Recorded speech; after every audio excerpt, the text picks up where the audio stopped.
నిలిచారు నారా చంద్రబాబు నాయుడు గారు. అవునండి. ఎందుచేతంటే ఈనాడు మహిళలకు పెద్దపీట వేసి డ్వాక్రా సంఘాలను సమకూర్చి మరి ఒకనాడు మహిళలంటే వంటింట్లో కుందేలు అనేటటువంటి వారండి.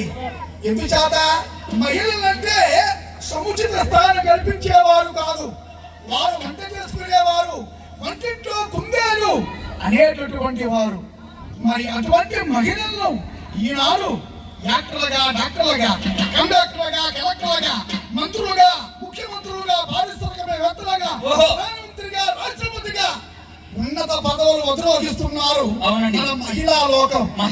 అందుకే ఈనాడు అన్ని రంగాలలో మహిళలు ముందుకు వెళ్తున్నారు. అందుకే మనలాంటి మగాళ్ళందరూ ముందుకెళ్తున్నారు. అలా కాదు, ఈనాడు మహిళలకు అగ్రగామిగా నిలిచి మహిళలకు పెద్దపీట వేశారు. ఎందుచేతంటే డ్వాక్రా సంఘాల మహిళలు వారు కాళ్ళపై వారు నిలబడాలి, స్వశక్తితో ఎదగాలి.